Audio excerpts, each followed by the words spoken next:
Money is freedom. How I went from $2.26 to $1 million in 5 years. Grant, wake up. My mom yelled to me from the bottom of the stairs. It was 11 a.m., and I'd slept in again. Waking up in my childhood bedroom, I felt like I was back in middle school. But I was actually 24 years old, unemployed, and living with my parents, a situation all too familiar to millennials like me. It was August 2010. I had moved back home 2 months earlier after being laid off from my job as a researcher at a newspaper. My parents had told me I could crash at home but that I needed to be out in 3 months and they weren't going to give me a dime.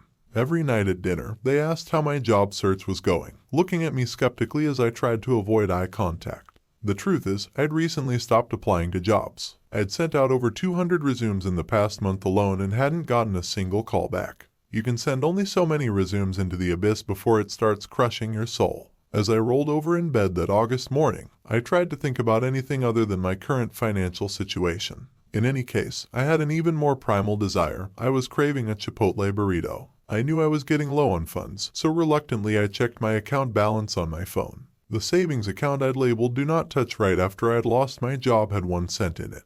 My checking account balance was scarcely better, $2.26, barely enough to afford a side of guacamole, let alone a whole burrito. I took a screenshot of my account to remember this feeling and serve as motivation for the future. Eventually I hung the picture in my closet as a daily reminder, and I still see it every morning. Defeated but still hungry, I made myself a turkey sandwich and headed outside to the backyard. It was an unseasonably cool summer day in the D.C. suburbs, the sounds of lawnmowers and neighborhood kids enjoying the last week of summer vacation filling the air. I threw myself down on the grass, just as I'd done so many times as a kid.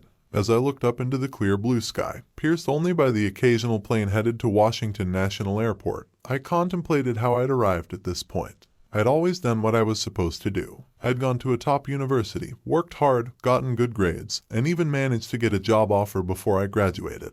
After graduation, I started working for an analytics company and assumed I was now on the path to building wealth and becoming a successful adult. But as it turned out, I was making a huge trade-off. My first job was located in a sterile office parked 2 hours away from where I lived. The windows in my building didn't open, and the office manager couldn't be bothered to replace the air filters, so the air was always stale. I sat in a 4-foot-wide half-cubicle under fluorescent lights so bright they were almost blinding. I was so worried about doing a good job and making sure my boss liked me that, by the time I got home, I was too wiped out to do anything fun. I'd zone out in front of the TV and overeat out of boredom. I gained 20 pounds, and even though I was tired all the time, I had trouble sleeping because I was too anxious about the next day. At 4:50 a.m., the alarm would go off, and I'd crawl out of bed to repeat the routine once again. As the day wore on, I'd watch the minutes of my life tick by on my computer clock. "You'll get used to it," my dad told me by way of encouragement when I called to complain. Welcome to the real world. I tried to convince myself that this would all be worth it.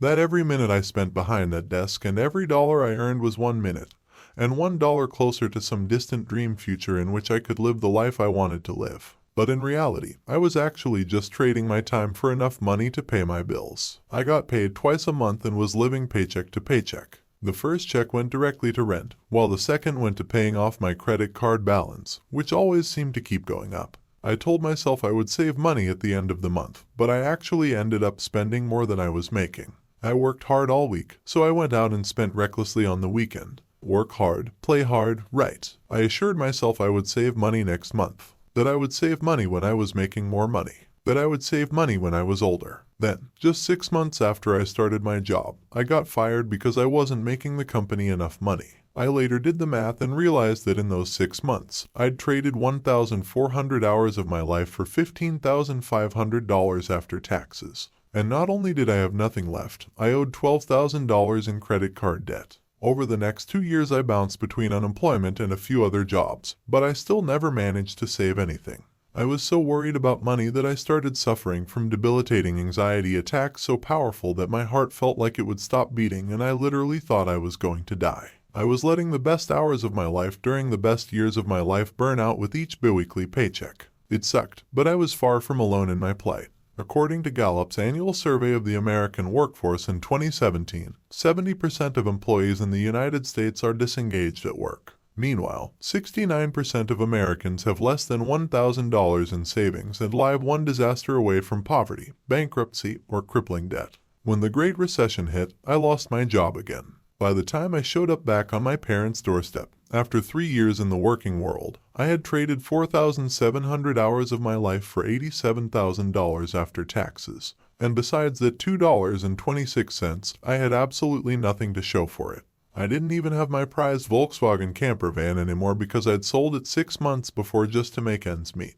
As I lay there in the backyard, my thoughts of the past turned to thoughts of the future. As I considered my options, I saw the next 40 years, the best years of my life, stretched out before me. I imagined myself stuck in another bleak office, in another nondescript office park, in another stifling cubicle. If I somehow managed to save enough of my salary after all my bills were paid, I might be able to retire in my 60s. Given the trends of my generation, however, even that dismal prospect seemed unlikely. Among the 83 million millennials in the United States, the average income is $35,592 per year, less than half of what our parents made at our age when adjusted for inflation. With an average of $36,000 in student loan debt, most of us don't get out of debt for years, let alone start to save any real money. If we look closely at these numbers, it's no wonder we aren't saving enough to retire in even 3 to 4 decades. While investment guides generally recommend you sock away 10 to 15% of your income, millennials under 25 are saving only 3.9% of their income for retirement, while older millennials, those aged 25 to 34, are saving 5.35%. This will make it impossible for most of us to ever retire. Literally impossible. In case that doesn't scare you enough, who knows how decisions by our government and shifts in the economy will affect our futures? Will Social Security even be around in 40 years? Will we be able to afford healthcare as costs go up and as our need for it becomes greater? Inflation isn't slowing down anytime soon, meaning our paltry savings will end up being worth even less than it is today. What are we supposed to do? Work until we fall down dead at our desks. We are on our own. I realized that doing everything I was supposed to do wouldn't guarantee anything, even retirement in 40+ years. What kind of life is that? I didn't want to spend my days in a job I hated just so I could get by. I wanted to feel passionate about my work and love my life. I didn't want to worry about money all the time or depend on a boss who might decide to fire me at any minute, just so I could pay my rent. I wanted to be in control of my own income and time. I didn't want to put off traveling the world because I couldn't afford it or I was allowed only 10 days of vacation a year. I wanted to be able to have enough time to really explore the world. I didn't want to spend the most precious moments of my future kids' lives in an office. I wanted to be there to watch them grow and help them figure out how to realize their own dreams. And I didn't want to wake up at 65 and realize that I'd traded more than 70,000 hours of my life working a 9-to-5 for. What? I wanted more money. I wanted more life. I realized that if I wanted something different, I was going to have to do something different. So that day, lying in the grass, I set 2 seemingly unrealistic goals: to save $1 million and to retire as quickly as possible. I didn't know how I was going to do it, or even if I was going to be able to do it, but I spent the next 5 years doing everything I could to make it happen. I read every personal finance book and investing guide I could get my hands on. I worked a 9-to-5 job for benefits and connections, but then launched 2 companies and started several side hustles to earn extra income. I saved 25%, then 40%, then up to 80% of my income some months and put that money to work in the stock market so it could grow. And I figured out how I could optimize my lifestyle to maximize my income and savings and have a lot of fun along the way. Fast forward 5 years later to 2015. And I had a net worth of over $1 million. I didn't win the lottery or come into some surprise inheritance. I didn't strike it rich on some hot new app that I sold to Google for $1 billion.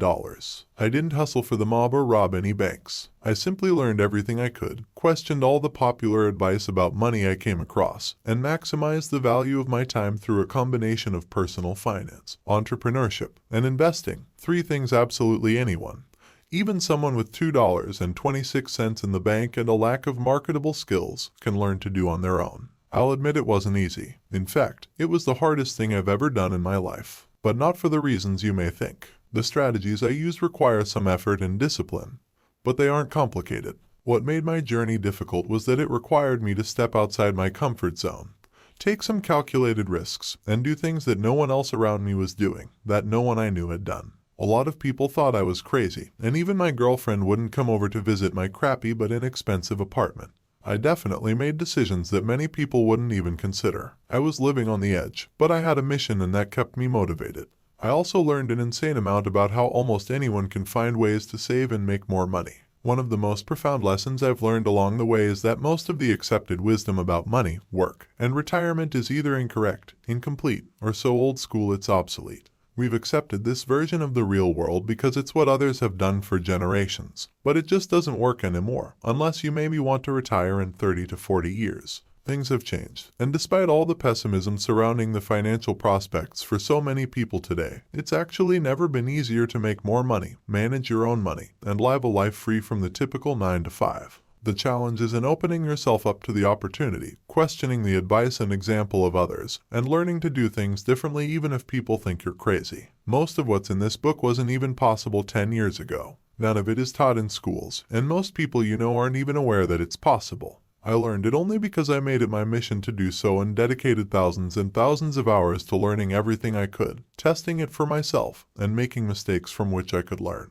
Once I realized how much knowledge I had gained, I knew I needed to share it with the world. In 2015, soon after I reached my goal of saving $1 million, I started MillennialMoney.com to build a community and share my strategies, habits, and hacks to build wealth as quickly as possible. Over the past 3 years, more than 10 million people have visited Millennial Money or listened to my podcast, and tens of thousands have reached out to me directly to ask questions and share their own financial successes. I recently heard from Victor, who was able to get a $60,000 raise, Mia, who sold her first $20,000 side hustle engagement, Eric, who increased his savings rate from 3% to 40% in 2 months, and Melissa, who lives for free in million-dollar mansions thanks to information she learned on the site.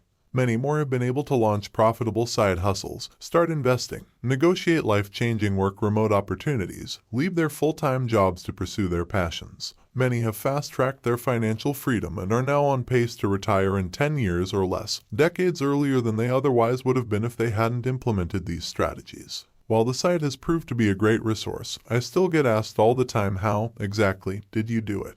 The answer to that question is much too long to be explained in a single blog post, which is why I decided to write this book. The strategies in this book are designed to help you make as much money in as little time as possible. In the chapters that follow, I'll lay out the exact framework and each step I used to go from $2.26 to over $1.25 million in financial independence in just 5 years. I'll show you why you don't really need a budget, why you can keep buying that small batch coffee even though it costs $20 a pound, and why you should definitely still go out with your friends or take that last-minute trip to Yosemite. I'll show you how you can literally live rent-free or, even better, buy a home and make money on it each month. I'll show you why spending just 5 minutes a day managing your own money instead of handing it over to a money manager will help you earn hundreds of thousands of dollars more over the long term. I'll show you how saving just an additional 1% of your income can help you to reach financial independence up to 2 years earlier. And I'll show you how to increase your savings rate so you can retire in as little as 5 years. Most important, I'll show you how to make enough money so you never have to work again, unless, of course, you want to. If you're thinking that this all sounds too good to be true or that you have to be some sort of financial genius to pull it off, don't worry, you don't. I've never taken a business or finance class in my life. Unfortunately, one of the most damaging and popular myths about money is that it's complicated. In large part, this is the work of the financial industry and money managers, who use fancy words, confusing equations, and abstract acronyms to make it seem complicated so you'll pay them a lot of money to take care of it for you. And forget about early retirement. Most banks and money managers make money off you only when you're making money and investing it.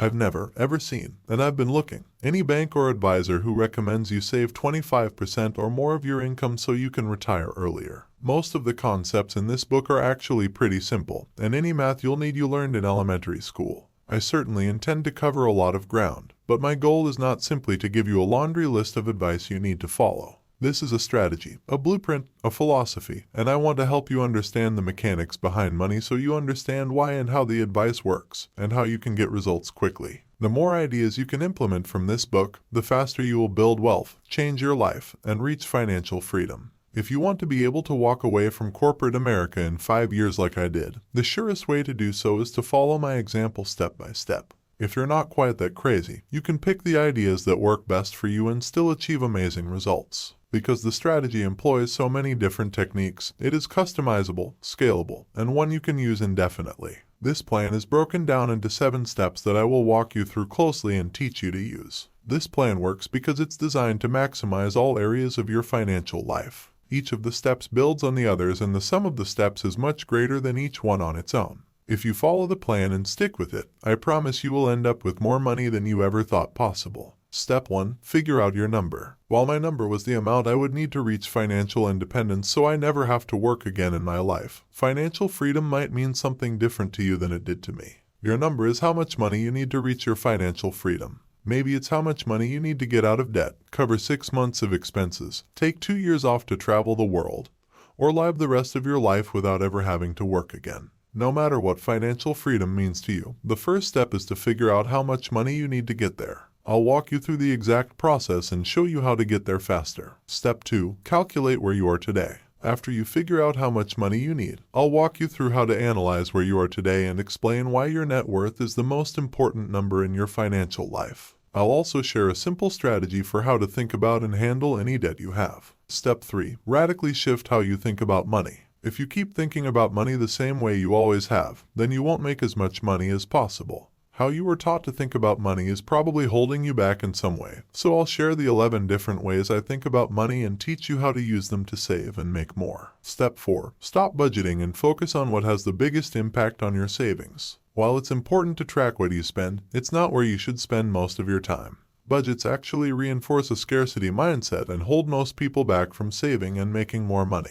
I'll show you how to calculate and increase your savings rate in order to fast-track your financial independence without sacrificing the things you love. There is a much simpler way to budget to maximize your return on your time. Step 5. Hack your 9 to 5. Whether you love your full-time job or can't wait to get out, you should use it strategically to make more money today and as a launching pad to make a lot more money in the future. I'll show you how to calculate your market value and your value to your company, and negotiate a raise to ensure you're making as much money as possible. I'll also show you how to maximize your benefits, including the best remote work options possible, increase your skills, find a higher paying job, and maximize the opportunities to use your 9 to 5 to reach financial freedom as quickly as possible. Step 6. Start a profitable side hustle and diversify your income streams. It's never been easier to start a profitable side hustle and make extra money, but the problem is, most people don't do it right. They spend their time side hustling for someone else instead of for themselves, which means they aren't earning as much money as possible. Or they spend their time trying to grow a side hustle that was doomed from the beginning. I'll show you how to pick, launch, and grow a profitable side hustle so you can make more money in less time and create the moneymaker's holy grail, passive income streams that make enough money to cover your living expenses and then some. Step 7. Invest as much money as early and often as you can. When you invest money, your money makes money and you don't need to trade much, if any, of your own time. While there are an infinite number of ways to invest, the investment strategy in this book is designed to help you achieve financial freedom as quickly as possible by focusing on investments and an investment strategy designed to generate the highest returns with the least amount of risk. The path in this book and these steps are designed so you can revisit them as often as you need to recalibrate your own numbers as your lifestyle and goals change. At first, the path might feel unfamiliar, exciting, and maybe a bit daunting, but as you follow it, your relationship with money will change. You'll discover new things about yourself and your life. You'll also start seeing money-making opportunities everywhere. But this book is ultimately about more than saving a specific amount of money or retiring at a certain age. More than anything, it's about freedom. When you have enough money, you have more space and time to explore the world, to connect, to reflect, to grow, and to feel alive. You have the freedom to create the life you want. A life with more time for the people and things that make you happy. A life with less stress and more options. A life you love. Financial freedom, of course, means different things to different people, and as I'll explain, different people need vastly different amounts of money to feel free. I recently met a young couple with 2 kids living in New York City who think they need $5 million to be free. But the traveler I met in the Flagstaff, Arizona, train station feels free, making only $5,000 per year. Maybe financial freedom to you means being debt-free, or having more time to spend with your family, or being able to quit corporate America, or having $5,000 a month in passive income, or making enough money to work from your laptop anywhere in the world, or having enough money so you never have to work another day in your life. Some monks feel free without any money, choosing instead to live within a self-sustaining community. Ultimately, the amount you need comes down to the life you want to live, where you want to live it, what you value, and what brings you joy. Joy is defined as a feeling of great pleasure and happiness caused by something exceptionally good, satisfying, or delightful, the good life. While it might sound impossible to figure out how much money you need to live a life you love or how to maximize your happiness per dollar, each step in this book is designed to get you there. Once you take the time to figure this out, you will likely find that you need a lot less money to reach financial freedom than you think and that you can reach it faster than you've ever thought possible. While you can determine what financial freedom means to you and set that as your goal, I wanted to break down financial freedom into 7 levels that each have a profound impact on most people's lives when they reach them. 7 levels of financial freedom. 1. Clarity, when you figure out where you are and where you want to go. 2. Self-sufficiency, when you earn enough money to cover your expenses on your own. 3. Breathing room, when you escape living paycheck to paycheck. 4. Stability, when you have 6 months of living expenses saved and bad debt, like credit card debt, repaid. 5. Flexibility, when you have at least 2 years of living expenses invested. 6. Financial independence, when you can live off the income generated by your investments forever so work becomes optional. As you reach each level of financial freedom, you'll feel more empowered and in control, and likely have less stress around money. You'll also have access to more options and opportunities. You can take more risks that make you more money and your life richer. Money is no longer some abstract, confusing thing that you want. It's something you have and know how to get. Once you know how money works and you've mastered it, you can let it go and come to it on your own terms. Instead of a worry, it becomes an opportunity. Instead of it controlling you, you control it. You have freedom through money. I worked really hard to get to each level as quickly as possible. The more time you dedicate to the strategies in the book, the faster you will reach the next level of financial freedom. Once I reached one of my goals, my next goal was almost always to double my money. So when I had $1,000, my next goal was $2,000, and when I had $2,000, my next goal was $4,000. This made it easier for me to set a goal that was tough but achievable. If $1 million had been my only goal, I wouldn't have made it. Set smaller goals along the way and push as quickly as you can to reach them. Celebrate each success in a small way to mark the milestone. No matter how long it takes, just keep at it. Trust me, it gets easier over time and you'll build momentum because of the habits and strategies you used to get to your previous goal. Your first $1,000, $10,000, and $100,000 are the toughest to save. You can get to level 5 in a few years with a lot of hustle, but the biggest distance is between levels 5 and 6. This is when you just have to go all out and make, then save, then invest as much money as you can. You just have to keep at it. The extra time and energy you invest now will expand into freedom. 7. Abundant wealth, when you have more money than you'll ever need. If you really commit and are willing to make the trade-offs, you can realistically reach financial independence in 10 years or less. If you really hustle and get lucky, you might even be able to do it in 5 years or less. I'll be the first to admit that it was lucky I started investing before a big bull market. But if I hadn't made and invested as much money as I could, then I wouldn't have been able to take advantage of it. While you can't rely on luck, you can rely on the proven path in this book to help you whether luck comes along or not. No matter what, reaching financial independence in 10, 15, or 20 years is a lot faster than 40 years, or never. That's a ton of extra time to do whatever you want. For me, financial freedom meant reaching financial independence at the age of 30 so I didn't have to work in a cubicle for the rest of my life. Before I had money, I spent so much of my time anxious and worrying about it that I felt trapped. Pretty much every choice I made was driven by money. Not only was I trapped by what I could or could not afford, but my time was also controlled by my need to make money. I went to bed and woke up at certain times so I could arrive at the office by a certain hour so I didn't piss off my boss, who could fire me at any moment.